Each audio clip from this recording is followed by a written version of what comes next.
We'll move into our first cultural and then move to our polyoriental class together today. Starting with Courtney Chow, Senator Chow. Present. Senator Chun. Present. Senator Feynman. Senator Iwoma. Senator Kong. Present. Senator Lee. Here. Senator Mohabbat. Senator Mullen. Senator Moshe. Senator Pacheco. Senator Tanya. Senator Quinn. Senator Rafi. Senator Shen. Senator Sloan. Senator Chan. Senator Truax. Senator Padilla. Senator Wee. And Senator Wu. Here. Senator Feynman. Iwoma. Lee. Okay. We'll move on then to external reports. I know it's your representative here, so we'll probably start with the ASUC report. If that's okay.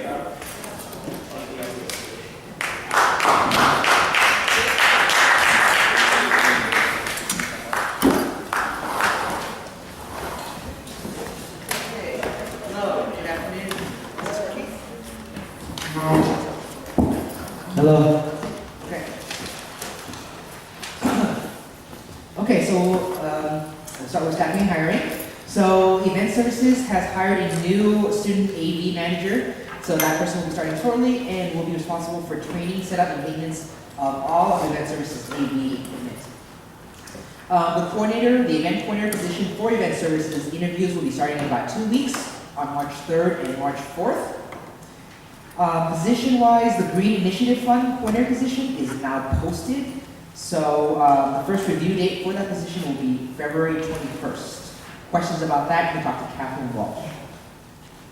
The Lead Center Student Government Advising Team is pleased to announce that Becca Knopf has accepted the position of Lead Center Coordinator for Student Government Advising and Leadership Development. Becca will be working with ASUC-sponsored programs and archives. As Becca is completing her first semester, or final semester, at University of the Pacific, her start date will be June 1st. In the meantime, Amanda will be the primary advisor for all ASU programs, with assistance from me and Chris Wong as needed. So if any questions, you can reach out to me or Amanda. So next one is the on-campus interviews for the coordinator in my area for the graduate assembly. That would be specifically for the business office, the delegates, and for the project coordinators in the graduate assembly. That we anticipate an offer to be extended no later than March 7th. In the meantime, Chris Wong will continue to supervise the GA business office and will assist Amanda with advising graduate assembly projects. Lead Center Coordinator Jeff Woods will be transitioning effective February 24th, that's this Monday, to oversee the planning and execution of campus-wide leadership programs for the Lead Center. In this new role, Jeff will be working closely with the Student Government Advising Leadership Development Team and student leadership to identify and plan new campus-wide leadership initiatives in partnership with the AAC Graduate Assembly. Construction. Sound panels at Chavez will be removed this week and will be kept on hand in case they are needed again. Lower levels of Echelon and MLK continue to be built up. Event Services desks. So those will be moved or rearranged in 1-2 sprouts. So before you had to go in, make a left. Now they'll just be right in front when you come into 1-2 sprout. Blue and gold yearbook cage and storage cleanout is coming to a close. And then for student groups, the common walkway areas down in the basement of First Gym, that's the area in the outside rooms 16, 18, and 20, as well as inside the rooms. We'll have a scheduled clear out of all materials left outside the cages on the first Friday of every month. So first Fridays will be the day that someone will come by and clean out anything that's not in a cage or just sitting out in the hallway. So please tell any student groups or your constituents. The schedule will be implemented starting on March 7th. So March 7th will be the first day. Anything not in a cage will be removed. Yes. Potholing for preliminary data gathering for domestic water feed work is planned for spring break. This work will happen at Upper Sprout between MLK East and Sprout Hall South. There will be interruption at Upper Sprout in the area. ASME has voted to strike. We do not have a date of the strike, but they will give a 10-day notice of when the strike will happen. And the Lower Sproul Redevelopment Project is given the okay to filter project water through the new rain garden. They are working with EH&S for this use. Program updates. TGIF grant applications are due, they're due February 21st, 5 o'clock. CERC is coordinating Earthquake 2014 planning efforts. The ASUC Office of Sustainability and multiple student orders are involved and will host a series of events and campaigns from April 21st to April 27th. CERC has launched a new blog, workshop series, and undergraduate writing journal as 3 ways to engage student collaboration and participation. Last Saturday, 50 fraternity and sorority chapter presidents came together to collectively improve and discuss leadership influence and impact on the Calgary's community. Art Studio. Spring registration is now open. Classes begin March 29th.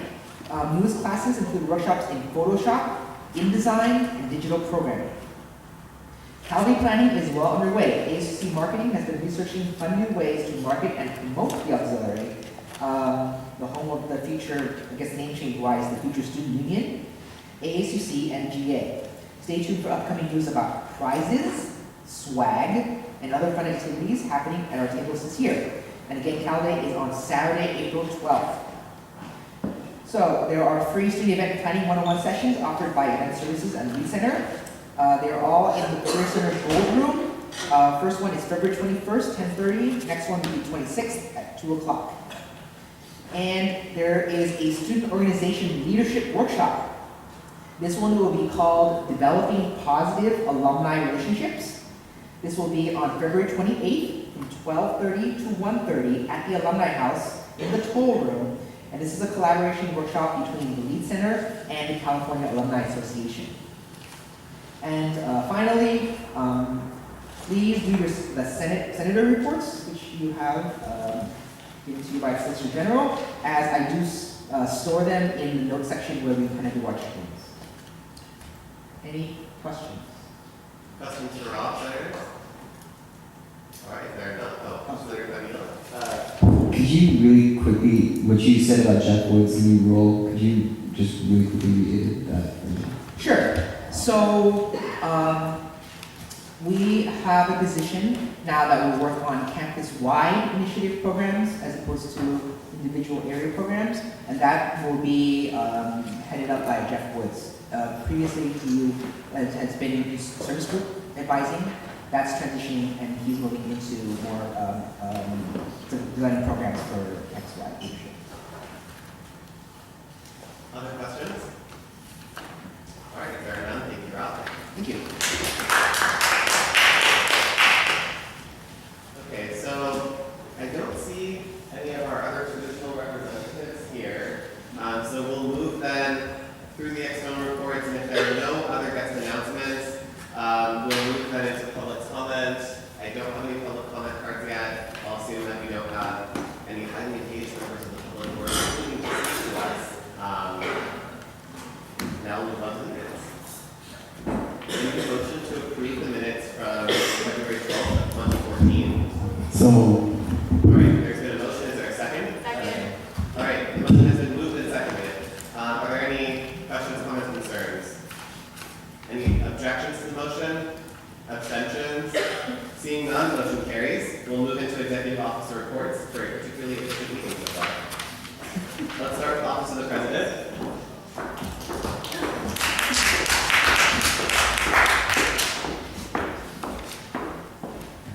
Start my time as I start walking up. Okay, so my report is pretty big. I just had a lot of my last week was surrounded around the Napolitano campus visit, which I will happily talk to you all about tonight. I'm sorry, I'm also sick. Judicial Council nominations. I didn't meet the deadline in order to fulfill the 3 nominations for the 2 empty positions, or 2 empty vacancies. So the power is now up to the Senate and any executive officer who wants to make appointments. I I believe I made 3 out of 6. And we only had 3 total, and one of them was a grad student from the GA.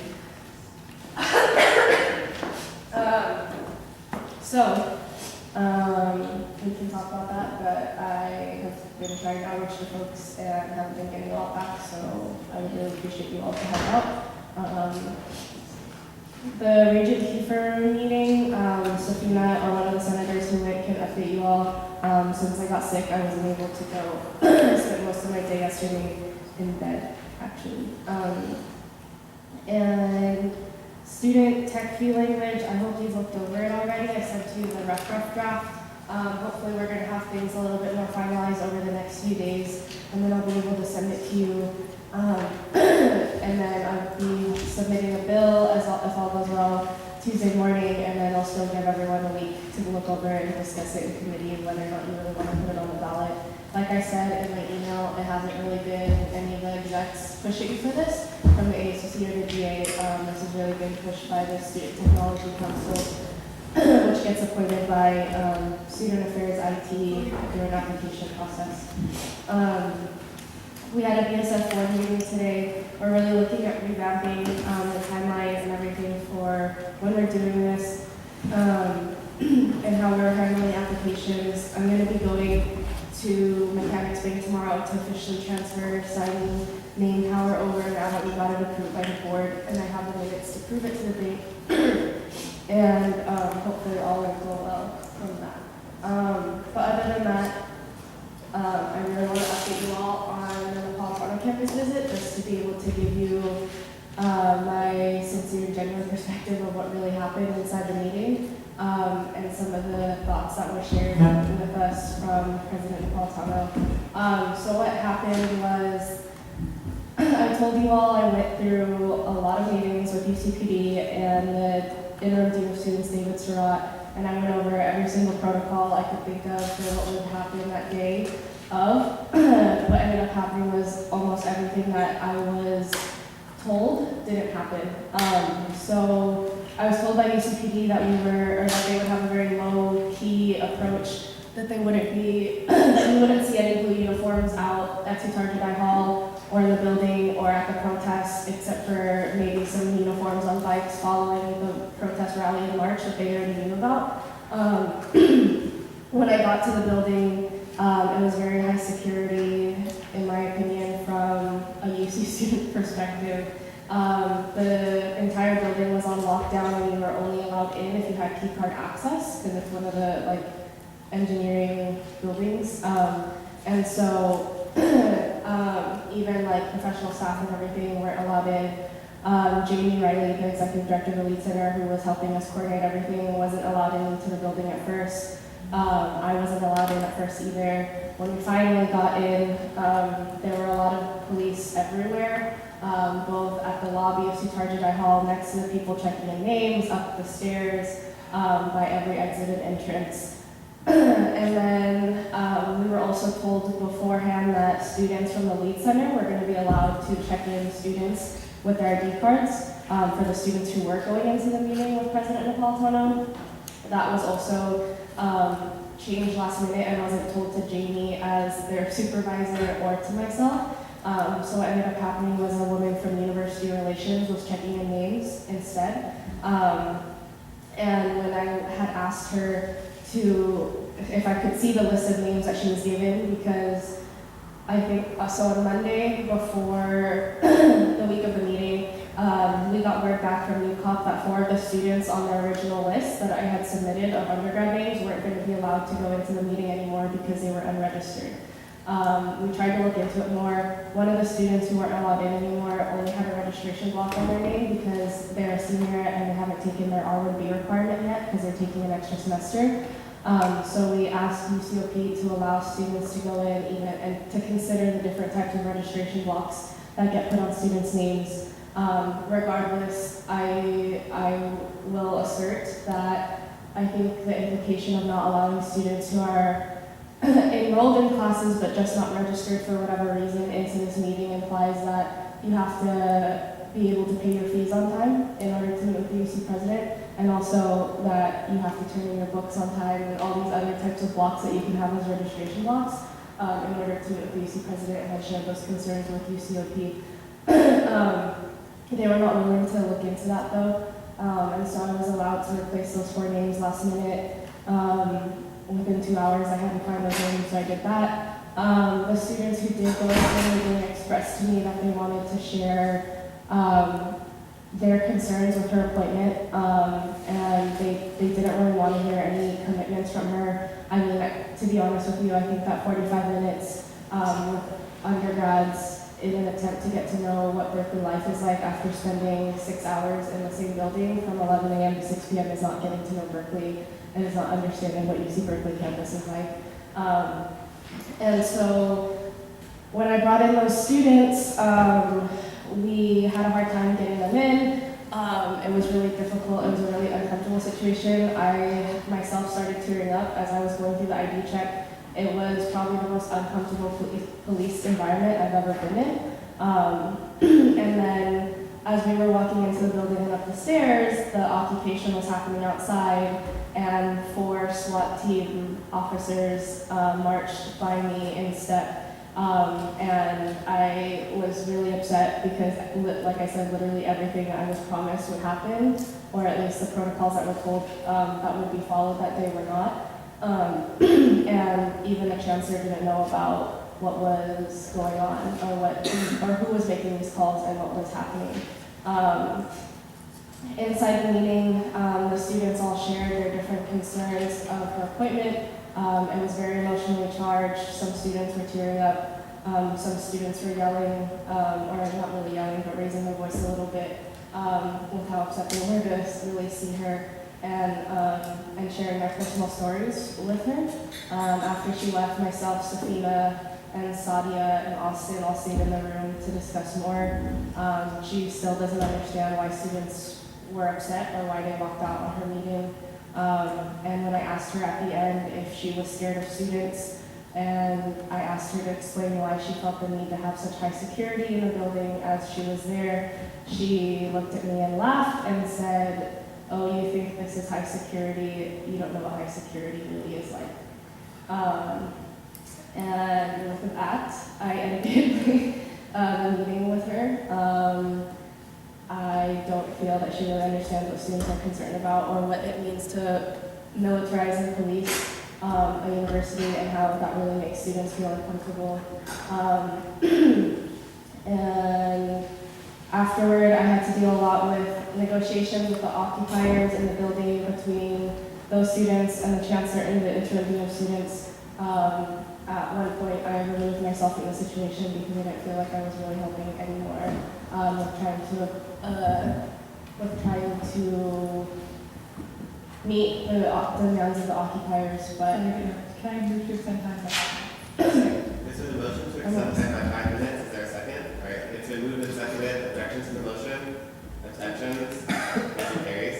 And then the occupiers were let out or left the Blum Center with full amnesty. No repercussions were made against them by around 4 p.m. the next day. Throughout the night, though, I believe there were 11 students who entered the Blum Center, and then 3 of them had left the morning of the 14th for personal reasons, and then at the end there was the 8 that were left. Afterward, or since then, I've spoken with the chancellor and with different administrators who were there that day. We're pretty much all on the same page. We're just glad students were safe. There was a very high tolerance level, and I very much applaud the chancellor for having such high tolerance and really waiting it out and working with students and wanting to hear from them.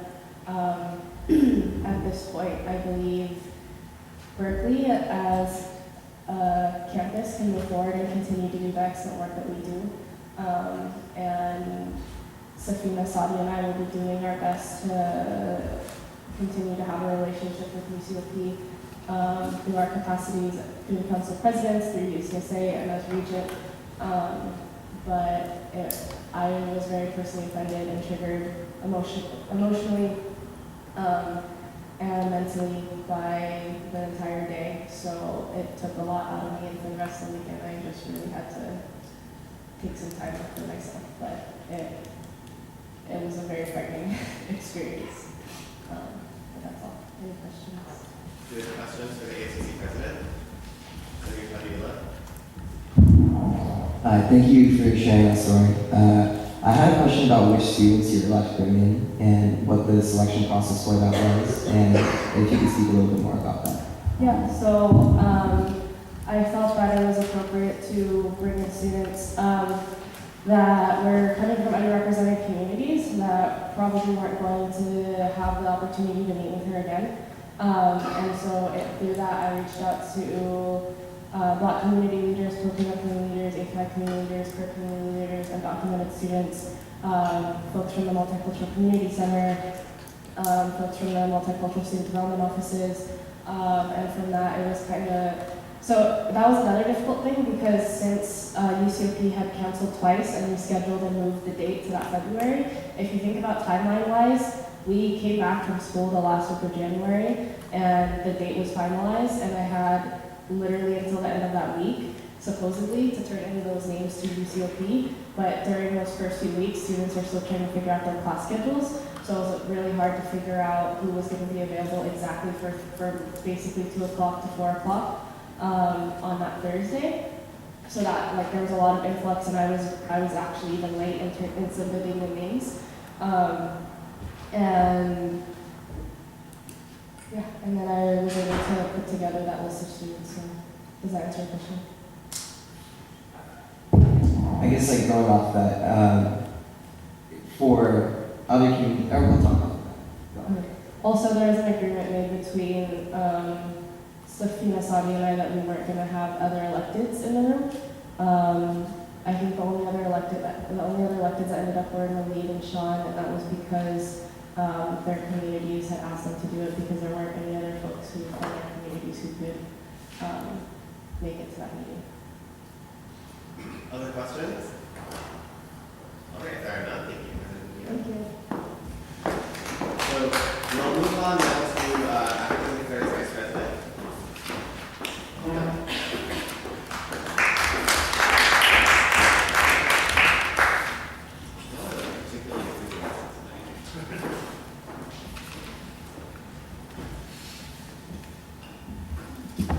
Hi everyone, hope you're having a good evening. So, a majority of the end of last week and the beginning of this week has been doing a lot of in-house infrastructural work. So not only have we been able to submit finally the BSF, but the grants revisions to the ADP office, but we're also working extensively on incorporating a rubric. We decided against adding way too much into what might make it more difficult for Conduct to assess within the particular outline of grants. So we are going to add a complementary rubric that we hope that in the upcoming years and currently will be used more effectively, so we can not only have answers for applicants, but other individuals and also the Senate as to how allocations are being made, and there can be much more transparency on that end. With that, also looking at BSF, which I know we have talked about. So currently I am moving forward as interim executive director to be able to submit a bylaw revision to have the structure of the board change, and also so that the AVP of the upcoming years will act as the ongoing executive director, with hopes that this will be able to allow for further ASUC support of BSF, because currently, as there is not a non-responsive coordinator and difficulty with the upkeep of the program, we're trying to assess whether we'll even be able to distribute scholarships for the spring term. But we are hoping to come back strong for the next academic year, which will involve more extensive support and development being built for the second tail of the semester to be able to launch all of that information. That also ties into a conversation I had with Luz Limando from Financial Aid, and looking specifically at how to enhance visibility not only of formally incarcerated students on campus, but in terms of other scholarship opportunities to be able to either identify and track students and or advertise different scholarship opportunities. She expressed that if we wanted to effectively have something for the next academic year, that we would need to have it included by March. So me and her agreed that we would have an ideal plan of trying to have the person charged with the funding for the Formerly Incarcerated Research Center to fundraise $10,000 to be able to then add a box or an option via the scholarship component of the financial aid website to start finding and tracking these students and bridging them to this resource center. So our hope is that we'll be able to link different resources in hopes of like finding this community so they can have a home base. And everything else is pretty much outlined. Other than that, I could not meet with John Reedy. We actually rescheduled for next week, so we'll be following up in regards to our hope to collaborate with not only Academic Senate Committee, but meeting with Annie about moving forward with different policy initiatives. I will be meeting with the chair Deacon on Friday, and me and Andreas, my chief of staff, will be moving forward with meeting with Annie and Anita Ross in the upcoming weeks. So that will be more fleshed out in general, but we are doing like Google Docs and developing all of that behind the scenes currently. So that is all. So before we use questions, just a side note, I told the office manager / secretary staff that I would relay this to you.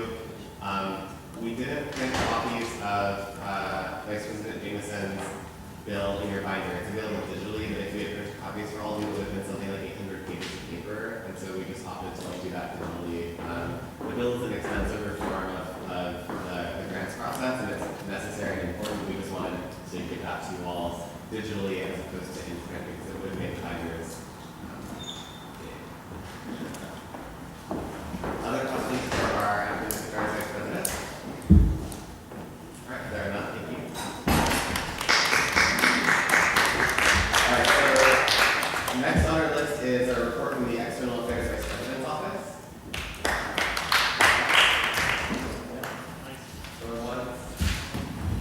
Okay. Let's go then to a report from the Student Advocate's Office.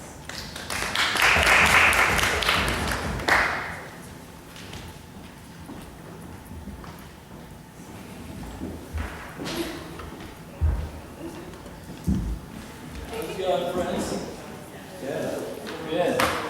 Hope you all are doing well. Tim has 2 midterms today, or not today, Thursday and Friday, so he decided non-attendance. Couple of quick things that I want to get through. Like DJ said, it looks like there were, from everyone I've talked to, it seems like there were no comment issues or disciplinary matters coming from the protest. But if you have any constituents who felt they were like unfairly treated by the police that were there, had any negative contact that they feel was unfair or unjust, let us know and we can help them explore their options for filing agreements against the police. And I'm also sitting on police review board, so I can take any complaints directly to the police review board.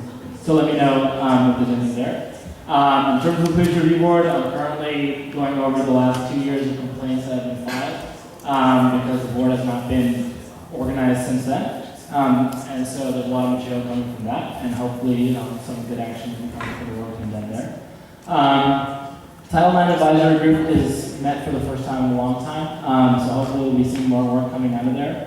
Tim's chairing the kind of response team in terms of interaction with students, so if you have any comments or feedback, that would be a good channel to get that through. And also DJ's on that as well, so, and a lot of other staff members from different offices. We're working a lot on trying to improve the medical withdrawal process with TANG, and we're having some meetings coming up too. Basically, that means if you want to withdraw from the university due to a medical issue, the process for doing so right now is hell, and we're trying to make sure that's a little better.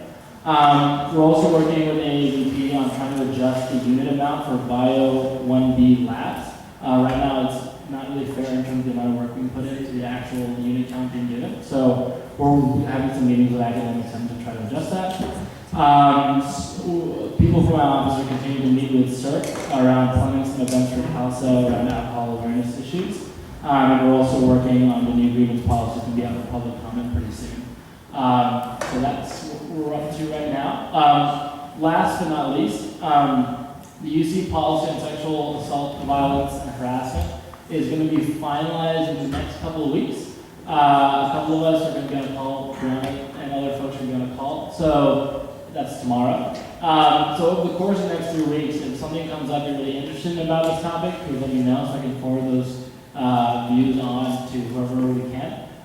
Please read the policy. Please know what it says. You all are representatives of this campus. You will need to be well versed in this topic. It's really important. So please read that and read the new UC policy for Berkeley as well, because these are changing right now and they're very crucial to our campus goals.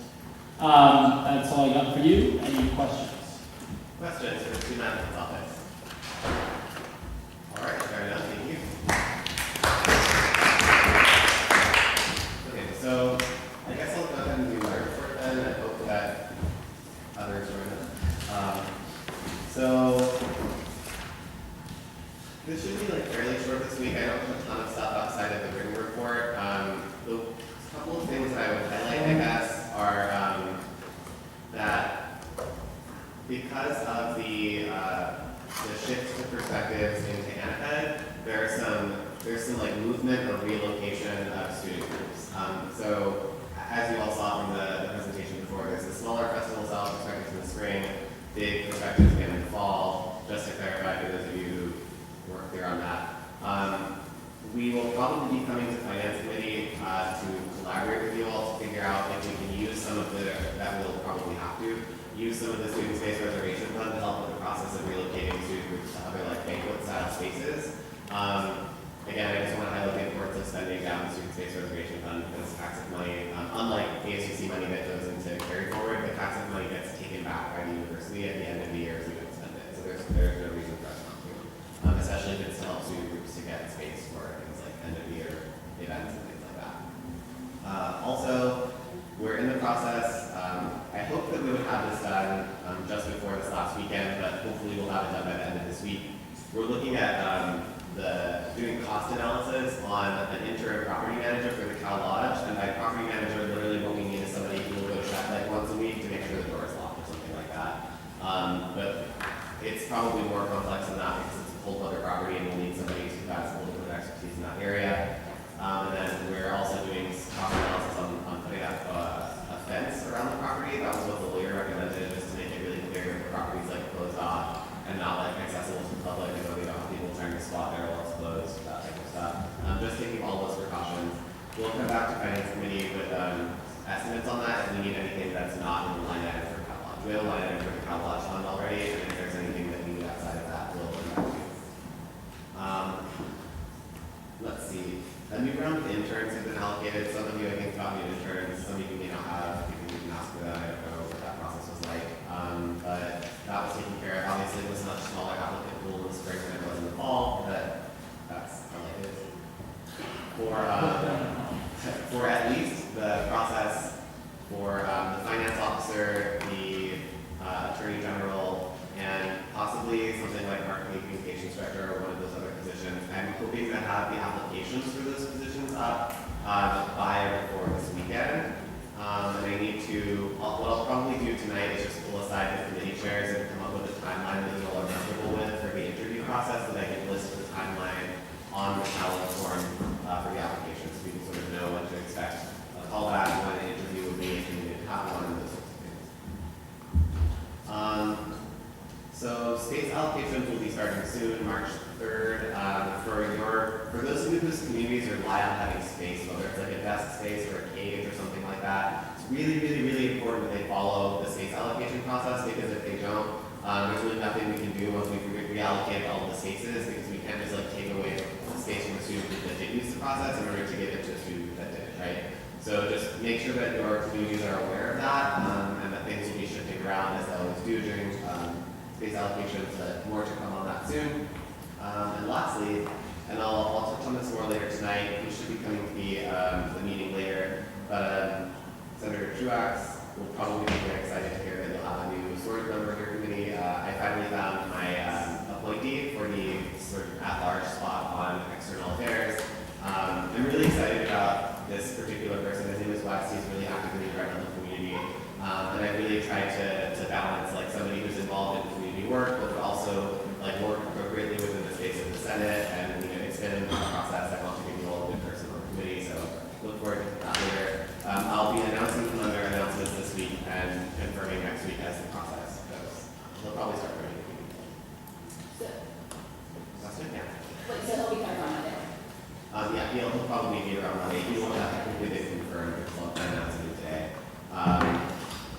Yes, so that's all I have right now for reports. Do y'all have any questions for me on that short list of items? Questions about the written report? Cool. If there are no questions, no other executive reports. Okay, we'll move on then. It's important to either send a proxy or come on time to your report because otherwise we would have to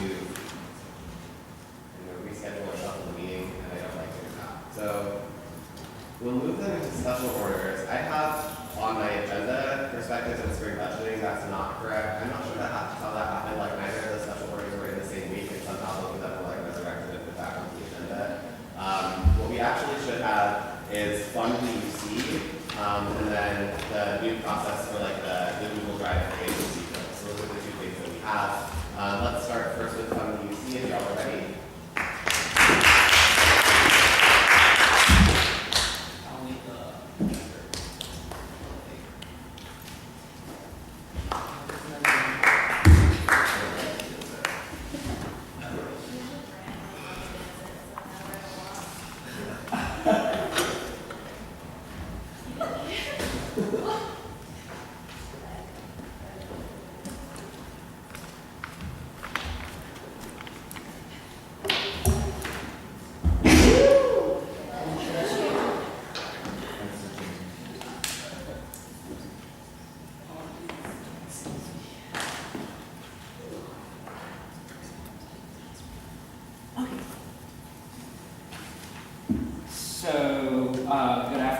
Good night, everyone. Thank you for having me.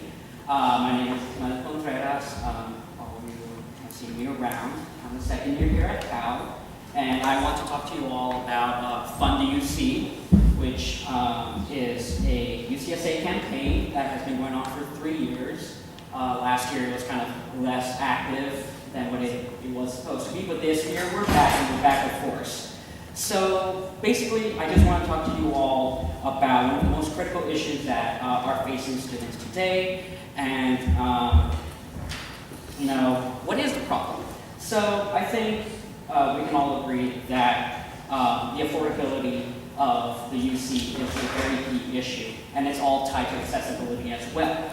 And just to put things into perspective, we can look at this chart, which outlines a lot of like the rising cost of tuition for students that are trying to access the UC. So the most recent tuition level right there, up there at the top, is $12,192, which is roughly about 3.5 times the amount that it was about 12 years ago. That's crazy. That's ridiculous. And it wasn't always this way. Back in the 1960s, tuition was free for anyone that wanted to get an education in the UC. The master plan, set that vision forward for affordability and accessibility. And it was groundbreaking. It was great for the state of California. It pretty much drove the economic progress from the 60s throughout to the present day. And a lot of the things that we see that are great about California can be attributed to the accessibility to higher education that we saw back in the 1960s. So it's very clear that we've really strayed away from that original vision that we had. And we're paying a lot more to attend the UC, but we're getting a lot less for it. We see the effects of all these budget cuts on both K-12 education, community college, Cal State, and UC education as well. Like this cartoon kind of illustrates, classroom sizes have been affected. Tuition, like I highlighted earlier, has gone, dramatically out of control. Majors have been cut, staff and faculty have been cut as well. So why is all of this happening? Why are our fees skyrocketing? Why are our class sizes increasing? Well, it really boils down to a revenue issue. So the state is essentially broke. And cutting education is the first thing that our state legislature has turned to. Year after year, in the past decade, going through various budget crises, education has been on the chopping block every single year. And how did we first get into this crisis? Would anybody have an idea of what this was? Senators, anyone? No? Okay, well, a lot of the budget problems that we're finding today, and the lack of revenue that we have is essentially attributed to property. It's a very large piece of the problem that that we're facing today.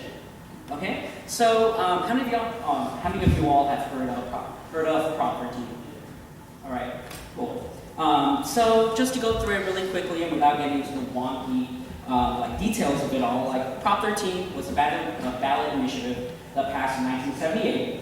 What it essentially did was it froze property taxes to help homeowners, right? So it kept in place lower property taxes at 1975 rates for homeowners, which is great for grandma and grandpa. And at that time, property taxes were out of control. Voters in California decided to pass this ballot initiative. But what people didn't know was that it also applies to commercial property owners, as we can see with Disneyland right there. Disney, another one is Chevron. Because of a lot of the loopholes that are within Prop 13, they are still paying property tax levels that are paying property taxes on the value of their property that existed back in the 70s and in the 80s and stuff like that. So in fact, Disneyland is actually paying 8 times less in property taxes than the average homeowner in terms of rates. So, and unless we do something about this, the amount of taxes that we'll be paying will be increasing over time. And that's not really fair to just homeowners, but to also to the state of California. Another example, Chevron. Chevron alone pockets over $1 billion a year because of the loopholes that are found within Prop 13. Comes from a lot of the properties that they own throughout the state, including the Richmond plant, to kind of think about somewhere close to home. So essentially, corporations and large commercial property owners aren't paying their fair share in taxes. And, because of this, it's denying the states $6 billion in revenue every single year. That's an incredible amount of money. That's a number we need to conceptualize.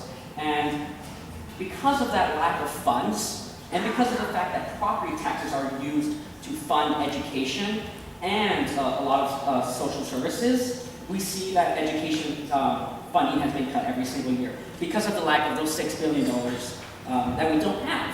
So, and this is wrong. This is essentially unfair to students because as a result of the decreasing amount of state funding, we see an increase in tuition, right? So how do we fix this as students and as Californians? This has to change. So Fund DC is a statewide student-led coalition. Like I mentioned earlier, it's the CSA campaign. And what we're trying to do is to get a ballot initiative to be in the ballot for the November 2016 election. And what we want to do is, create a solution that is a split roll tax. Without getting into the big, details about it, what it essentially does is separates commercial property taxation and private home ownership taxation. And what it does is it keeps in place all the protection for homeowners and for commercial property owners like Chevron and Disney.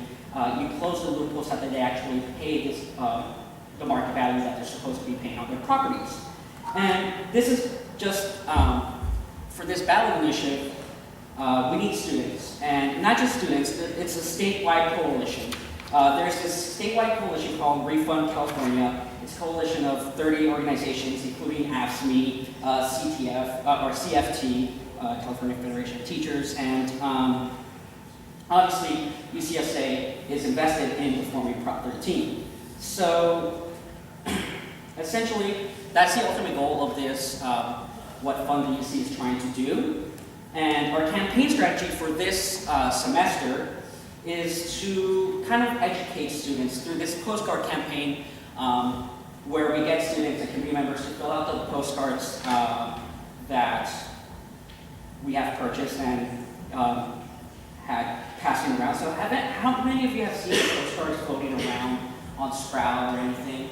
Okay, good. But I'd like to see everyone putting their hands up, because this is really an issue where students need to really come together and really move towards increasing the funding in the UC. So, and just to see that this is not just a student issue, we've passed a lot of resolutions and a lot of councils and school boards. The number today is at 53, and we're still seeking a lot more more organizations to pass resolutions. The next organization we're trying to reach out to is CSSA, which is like the UCSA for Cal States. And we, as the ASUC, have already passed a resolution. Actually, this Senate term, during the fall, you all passed a resolution supporting Prop 13 reform. So, yes, that's great. But in line with that, it's time for, I call upon all of you senators to take ownership of this issue as students, to be part of this larger movement, and to become more involved with this Fund the UC campaign, and move towards reforming Prop 13, because Prop 13 was a short-term solution. It was great. Nobody said it would pass, but it passed because of students. We were the margin of victory. And with Prop 13, with public opinion on our side, with recent data citing that 59% of Californians believe it is time for Prop 13 reform, if we come onto this issue and we put our effort into this, students can really make a big difference, and we can get Prop 13 reform done, bring that revenue back, and fund the UC once again. So that is essentially I wanted to talk to you all about. I have cards in the back. If you are interested in having these cards and passing them out to your constituencies, please talk to me after the meeting. I will be around. I will pass around the cards to you all. If you haven't filled one out, please fill it out. And yeah, any questions? Cool. So we have about 5 minutes left on the special order. Senators, do you have any questions? Senator Shen, then Senator Tan, and Senator Snow. Thanks for the presentation. I was curious, how much, what's the current revenue stream for California in general? Besides the $6 billion, what percentage is $6 billion? So I don't have that number on hand, but I will gladly email you all with a exact figure. $6 billion is a large amount to really, think about. If you think about the surplus that we have this year, that's about $1 billion, I believe. Correct me if I'm wrong. So 6 times of that is a significant amount. And if we really think about what the governor allocated this year to the UC, that's only $142 million. And if that money is supposed to just keep tuition frozen for another year, or so they say, if you bring back, at least half of that fraction back in public higher education, it can make a significant change. And that's a yearly thing. That's not just one-time deal. Yes, Senator Tan. Hi, so I just had a question in regards to Prop 13, and I know this is a big movement for the UC, but I also understand that this also has implications to K-12 education. Can you talk about how Prop 13 reform will also benefit K-12 education, and why that's important for us to engage and think about that as well? So essentially the issue that it kind of has the same effects both on higher education, but more profoundly on K-12 education. So you see the same problems in K-12, class sizes are getting larger, funding to schools have been decreasing, and then there's also the issue where, local property taxes, depending whether you live in a wealthy neighborhood or not, it really impacts that. You might get more funding if you come from a wealthy neighborhood, and less when you come from an area of low income and stuff like that. And there's a lot of facets to that issue, but I think this will still increase funding towards K-12 education since property taxes mainly go towards funding public education. I'm also going to yield time briefly to Attorney General Sada to expand. I actually was just talking to the Cal Dems PDC committee about this, but also there's another proposition called Prop 98 that was passed in the late 80s that says that for every dollar that the state brings in revenue, apparently 39%, I was off on the percentage earlier, is specifically automatically allocated through K through 14 education. So every dollar that the state makes, so presumably $6 billion in this case, 39% of that $6 billion would automatically be earmarked for the K through 12, and the 13 and 14 is the California community colleges. Great. Are there any other questions for our president? All right, if there are none, we'll move on to our next presentation. Thank you.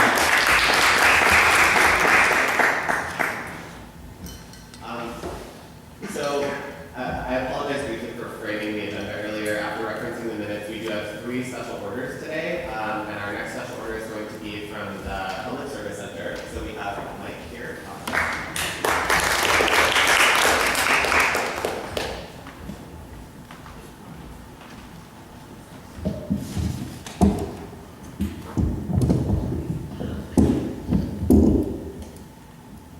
How are you tonight? Good to see you all. My name is Mike Bishop. I'm the interim director of the Public Service Center, formerly Cal4, and I'm joined here by a member of my student advisory committee, Wendy. Hi everyone, my name is Wendy Hernandez. I'm a fourth year here now, and like Mike said, I'm a member of the student advisory committee to the Public Service Center. So really, we come to you today with one big question. What's the best way to gather your input in our strategic plan? And I'm going to give you a little bit of context before we come back to that question. The climate that we're working under is one of a lot of change. So as you all know, new chancellor, we have a new dean of students coming in, a new provost. There'll be a permanent director of the Public Service Center named at some point. I'm still in this interim role. But generally, the Public Service Center, we continue to really look at how we can reanimate the public character of this university. And so I just left 102 Straw, where there's a group of Bill tutors still there at this hour, discussing how they can best engage young people in the Berkeley school system. You're here late, clearly representing the democratic ideal of this institution. I'm inspired by the Cal local government supervisor who I met the other day, who was a Berkeley student herself and participated in the program, and now is a supervisor on the Cal local government. I'm inspired by Tina Chung, who's an organizer with Chinatown Development Corporation in San Francisco and was a member of our Open Community College program. So the impact that our programs have, while students are here and while they're alumni, is clear to me. The question is, where do we go from here in the next 3 years? We know in a year's time we'll be in the new Echelon building, the new floor of that building that thanks to students voting in a referendum fee that will allow us to occupy that second floor. Even with the Haas Leaders program and the CAXA funding that we received last year, though, we're still on shaky ground financially. So both Build and our American Cultures Engaged Scholars program are either folding or we're cutting back. And that's sad because we're having such a tremendous impact with Build. We're having such a tremendous impact with ASUC, whose funding has technically ended. So while I've been in this interim role, I've tried to look at how I can best position the center to really look at the next 3 years and move forward in a powerful way. We know that there's declining state funding. We just heard that presentation. We know there's pressure to compromise the public character of UC Berkeley. That's clear to me, clear to students that work through the center. We also know that our partners are operating in an environment of scarcity, not just the Public Service Center, but those community-based organizations, those local government offices, those nonprofits are also operating in a setting where they don't have the resources they need. So on this campus, we know there are many paradigms of service, and I'm actually going to give you a handout in just a moment when I hand the mic to Wendy. Whether we call it a fractured service community or a very broad service community, it strikes me that we have both activists and folks who are directly serving. And oftentimes, students don't see the value of the service that each brings to the table. So in my opinion, the things we've tried to do this year, bringing students together across programs, developing alumni and residence programs so alumni can come visit the center, students can drop in and talk to alumni working in the public interest sector, creating an alternative break summer internship program, creating a public service internship program that brings together nonprofits and organizers and direct service students all together in the same space. That's all part of reflective dialogue. And that's what I think as a center we do best, is that we coach students on how to engage in dialogue around their service. And with the 50th anniversary of the free speech movement coming up this September, it's clear to me that it's through that reflection that those Berkeley students came back from Mississippi where in fall of 1964 that led them to act the way they did, through really thinking about their experience. That's what we bring to the table at a public service center. So, we have a lot of partnerships with you. We have the Berkeley Service Network.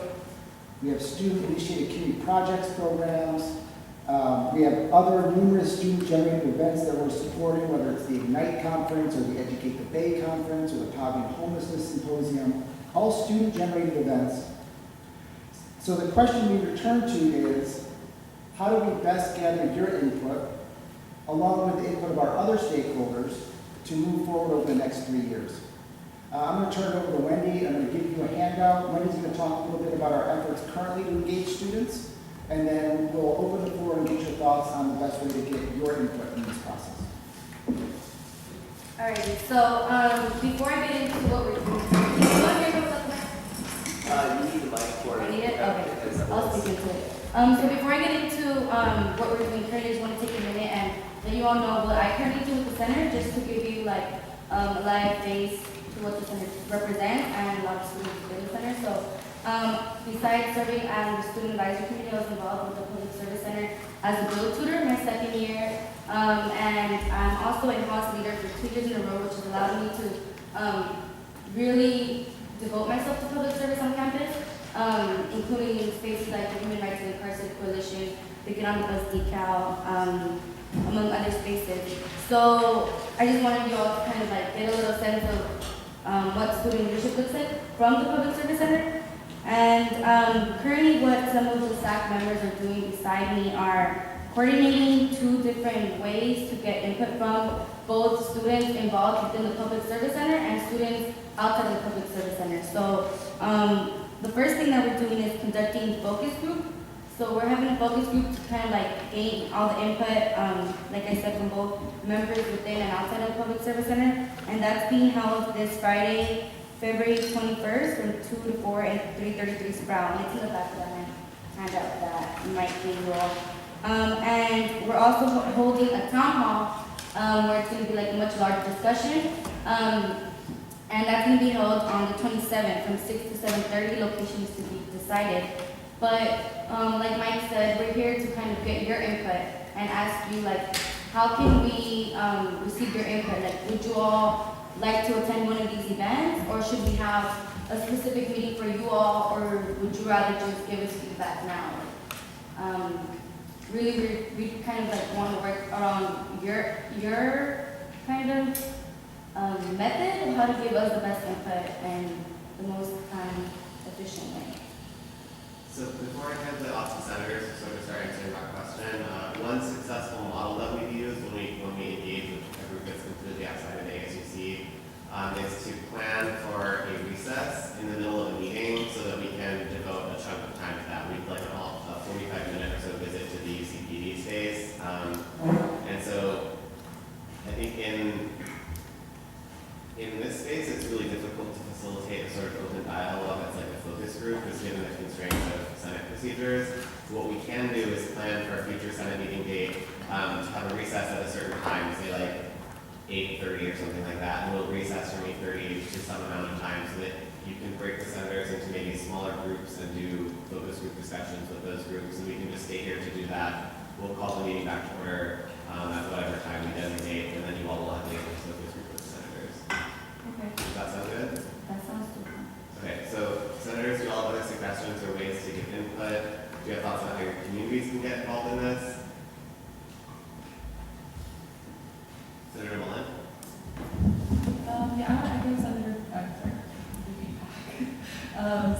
question, just because I love the idea of being able to brainstorm with you all and kind of feed off both like what we see as opportunities for public service and reinvesting in the public character of the university, which I think can be seen in a lot of different ways. But also like understanding how student exchange programs are currently working in your office and how many of them are operating. I think some of the state will work with some of them, but also I think just being able to brainstorm in ways that we can also model reinvesting public service into our work is something that I'd be interested in. So like brainstorming session or breaking into like groups separately, practice that maybe during the Senate meeting. I love the idea of a town hall as well because we can also bring community members there and have maybe a larger discussion on and what public means to this university and what it means to serve the public and what responsibility we have. And I think, having smaller groups and a larger discussion is helpful for facilitating outside of the science space. Okay, other comments for our guests? So you're coming up? Hi, this is more of a question, but then you were talking about like the financial difficulties, but I was wondering, so what were some ways that were being thought of to help address that currently? Or, yeah. So, really good question. Right now, we are about 35% funded by the university, which is much less than our peer institutions. The other 65%, we go about gathering from a variety of sources. We have 2 large foundations that support our work.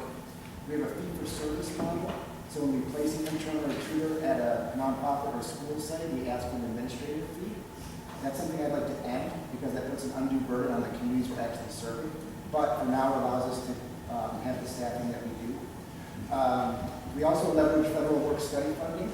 And so we're the 3rd largest employer on campus through the BUILD program. And our work-study allotment has been cut over the past 3 years, but we're still able to provide a good salary for BUILD tutors. We leverage about $400,000 in federal work-study money to do that. And then through our Peter Haas Public Service Leaders Program, and when he's a Haas leader, we're actually going to be recruiting for the next cohort of Haas leaders, and I encourage all of you to apply if you're not graduating, where that has brought in student scholarships from $3,000 to $5,000, but also some staff funding. So through a variety of means, we've also received some support recently from the Career Center, from a one-time gift to us that we're using, and but generally it's piecing things together. And that's one reason why the American Culturally Engaged Scholarship Program is in fact ending, because it was funded by the Haas Junior Fund, and it was a 5-year grant, and unfortunately we weren't able to get the campus to step forward and provide some funding to keep that program going. Senator Travis.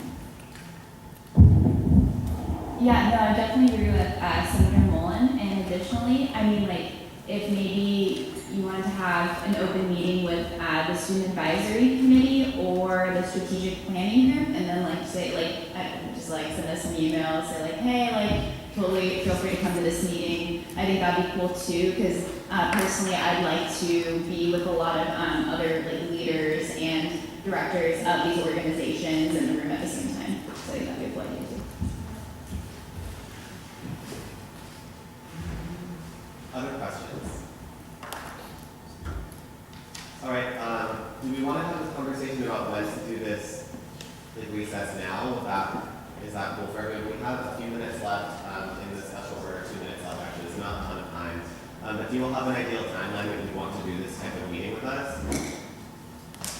We do, and I should say, so the strategic planning group we convened has 5 people from each stakeholder group, students, partners, faculty, staff, and alumni. And so the meeting is meeting 3 times. We've met once already. We're meeting again in March 23rd or thereabouts, and then again in May. So ideally it's before March 23rd, so before spring break if that's possible. Going to the second strategic planning group meeting, we're going to be taking all of the information from all the focus groups and starting to think about strategic priorities. So ideally it's before spring break, but right after spring break would also work. Okay, I mean, really until the spring budgeting process process finishes, our meetings will probably not be particularly packed for the most part, unless some really unforeseen controversial bill comes up. I'm not opposed to putting it this week or next week. Do you all have thoughts on doing that? Would next week work for you all? Yes, it would work for us to just be a matter of getting some of the members from the strategic planning, I envision the students, members of the strategic planning group meeting and talking with you all, not even professional staff. Okay, Senator Rocky. I was going to say that I'm planning on submitting or motioning for public, for a special order, but seeing as that was flexible and I guess it would be most productive for us to have this conversation as soon after this special order as possible. So. Well, I mean, this could also happen the week after next week, if that's okay with you all too. Like, if you've already talked to people who are coming to do the special order, that's fine. Is there anyone else who is thinking about doing a special order for next week? I have one. Actually, no, I have a special order late for next week, so. Okay, so let's do not this coming week, but the one right after. I need a motion to extend time by like 5 minutes or so. All right, second motion, second. Extensions, motion, objections, all right. We're good. Okay, so that would put us then not on the 26th, but whatever the first week of March is. So does that work for you all? And can we plan to do it at like 8? Is that okay? Yes. Okay. The 8th of March, the 4th of March. No, at 8 p.m. on the 4th of March. The 5th. 5th, yes. I can believe that to you guys. Okay. Okay. Yeah, and I just have one question. Somebody mentioned that they like the idea of a town hall in order to bring their community members. So would you all be willing to maybe bring in community, because we're having a town hall next week. If we forward you the information, would you all be willing to invite folks? Yes. Okay. Well, thank you very much for allowing us to speak and listening to us, and we'll see you all on the 4th. All right, our last special order of the evening is going to be from Alec. He's going to talk to us about the new ASUC Senate Google Drive projects.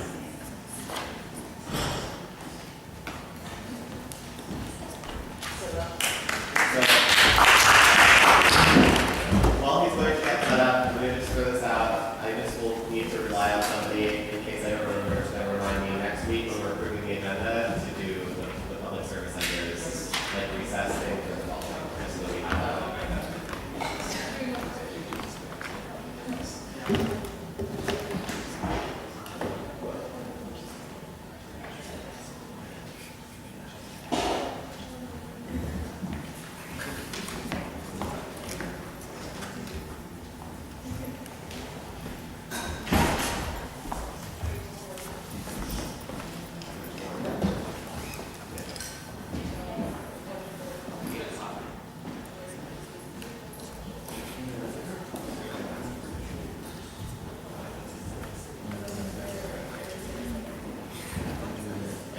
All right, senators, everyone please give Alec your undivided attention. He's explaining a new process that is relevant to all of you and your legislation. So it's really important that you all understand this. Consider this as sort of like very late in the year module of Senate training.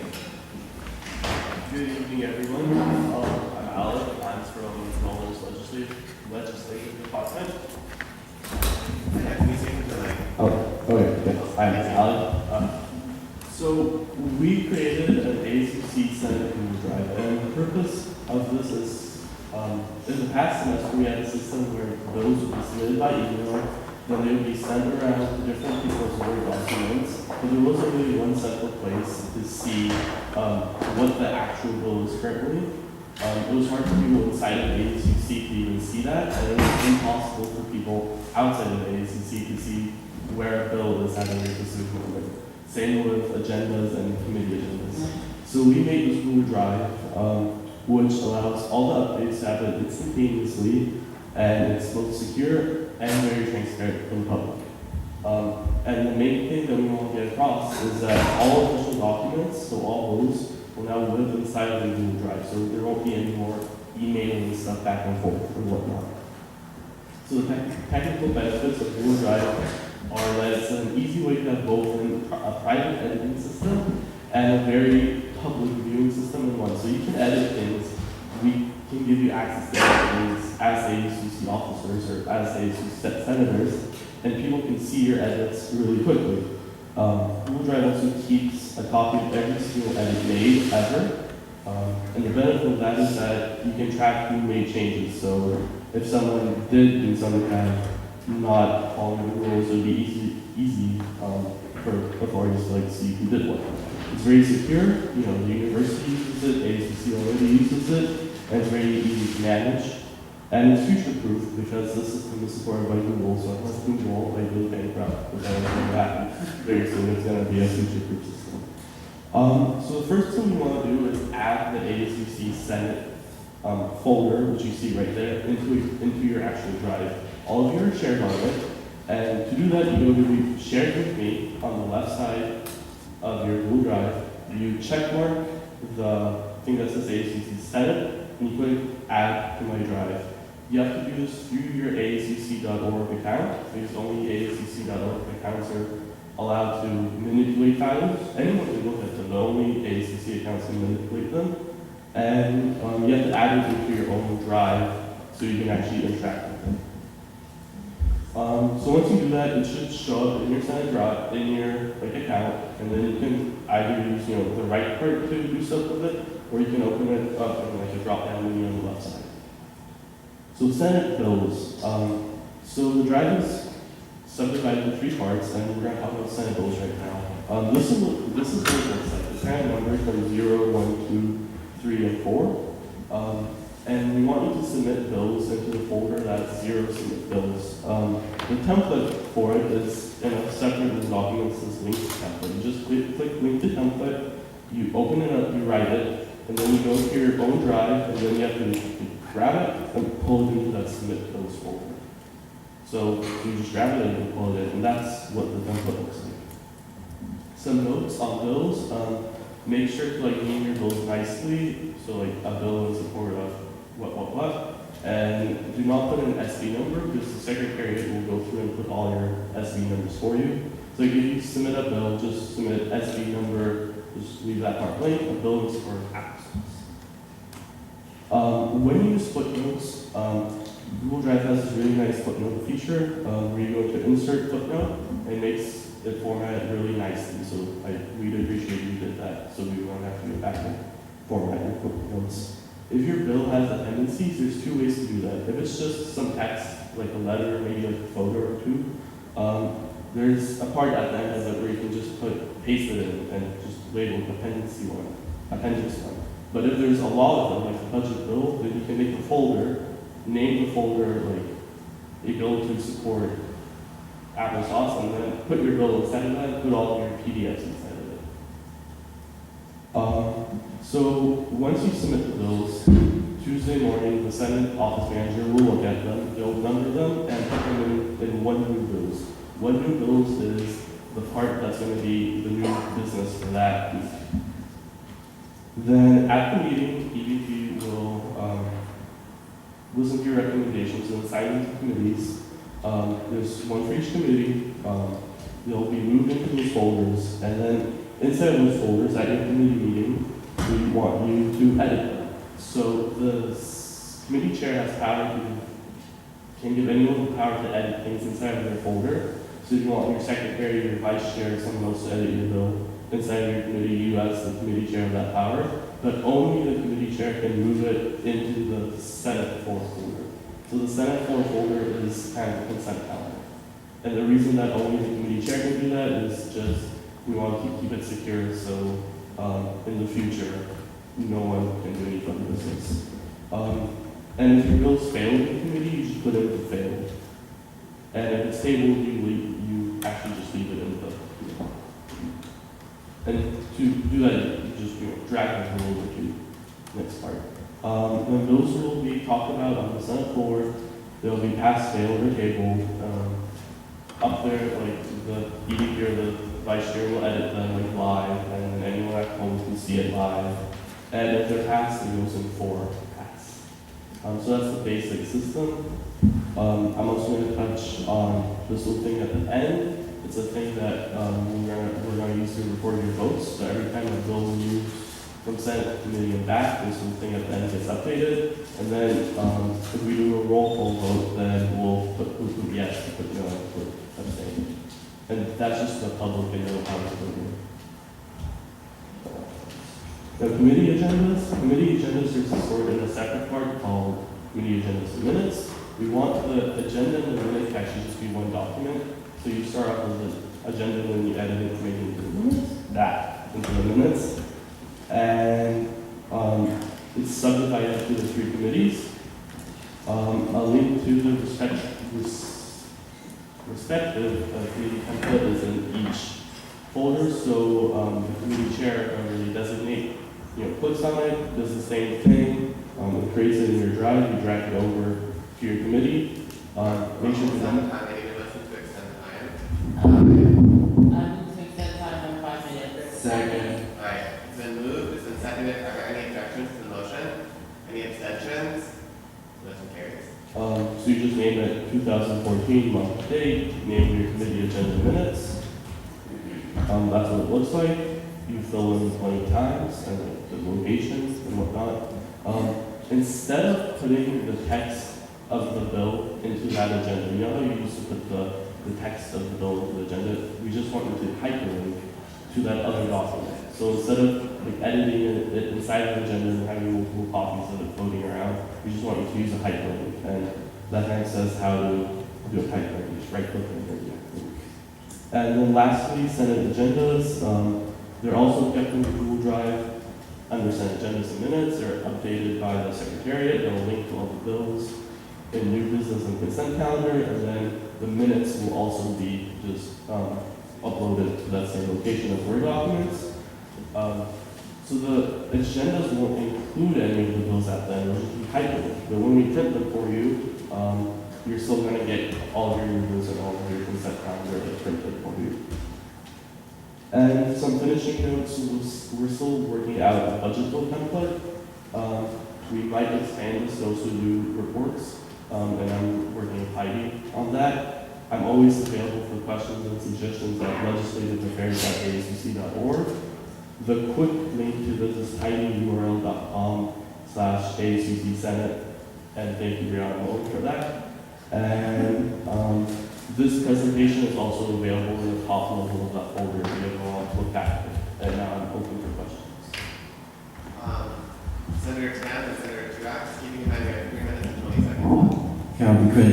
So you shared with me 2 ASUC Senate folders. One was sent by the Secretariat and one was sent by you. Which one should, or is it relatively the same? The one that looks like the thing I just presented is the right one.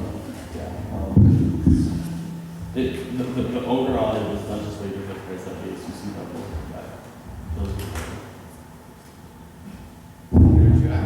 Quick question. So we put agenda, and then we take the minutes. Should we switch the title to minutes after? Just keep it agenda and minutes. Like the title should just be agenda and minutes. Oh, agenda and, okay. Sure.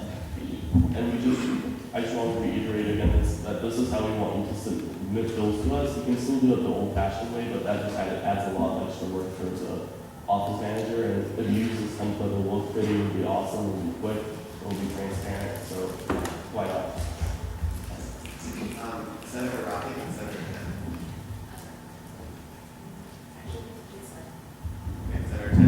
So one more question.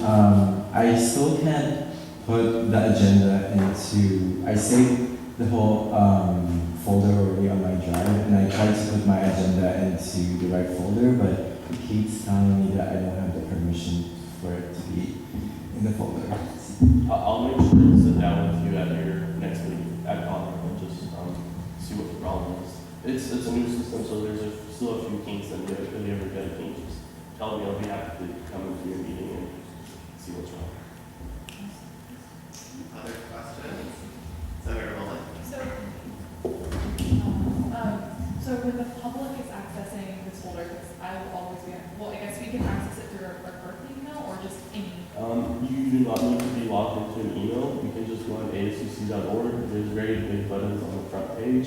Obviously, we're getting a new website within a month or two, so they'll be different, but you don't even have to log in, so you can anonymously look at things. Okay, thank you. All right, any last questions? 1 minute and 1 second. No? Okay, great, thank you, Alex.